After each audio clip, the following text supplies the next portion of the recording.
Seems to always be struggles when in the early days of a new church. And that is no different than what we see in Scripture in the early days of the Christian church, especially in Paul's letters to the Philippians.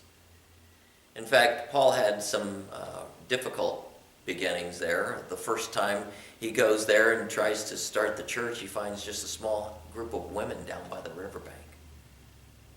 How would a church possibly flourish with such meager beginnings? And also in the early days, he and Silas were thrown into jail. That's not a good thing for a pastor to begin his ministry in a community, having that record behind him. But God used those things in an amazing way for that congregation at Philippi. Because in that group of women was Lydia, one of those great founding women that helped that church to flourish. And in the jail, Paul and Silas experienced an earthquake. And where the jailer came in and thought he was as good as dead, they were all still there. And on that night, Paul baptized the jailer and his whole family. Indeed, in the struggles of the early beginnings of a church, especially like All Saints in Blairsville, Georgia, you have those struggles. But God finds a way, finds something to hold the people in common. It's the participation in God's grace, those gifts of grace that he gives us through word and sacrament. It's the partnership of good works as we care for one another, but also as we care for the hurting and the needy in our midst. And I'm sure you can look at your congregation, as well as we can here at All Saints, where we find ample evidence of what the gospel has accomplished.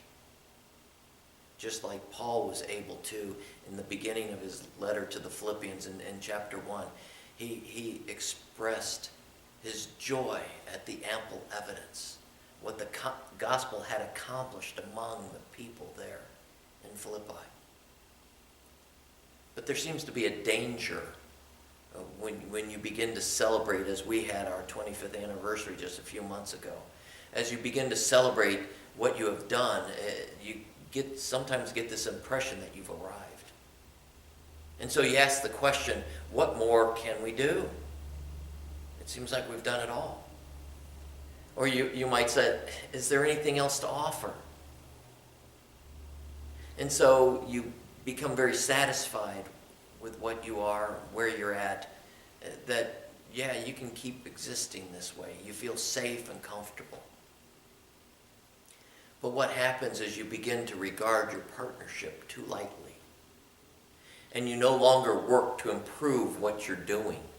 No longer work to improve the ministry, the outreach of ministry, of touching lives of people. As long as you are touching enough lives, it becomes good enough.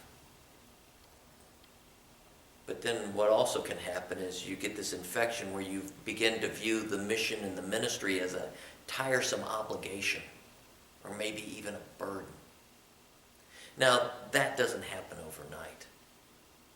But what does happen are some subtle signs that begin to lead in that direction. You might begin to abandon prayer as not only as individuals, but as a group. And it's not a checklist prayer where, okay, I've prayed for these members. It's that prayer for the heart of God and trying to discern the will of God for your mission and ministry as a congregation. You begin to absent yourself from corporate Bible study.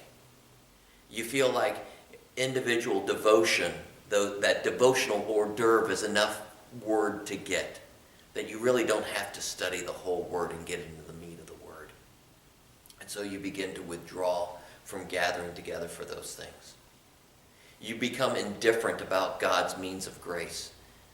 You fall under the trap that, as George Barna has surveyed the Christian population, the standard for church attendance now is once a month. And that begins feeding that indifference towards the means of God's grace, His Word, and His sacrament. And then you begin to ignore the gestures of Christian concern, either allowing people to serve you or letting opportunities to serve others go right on by.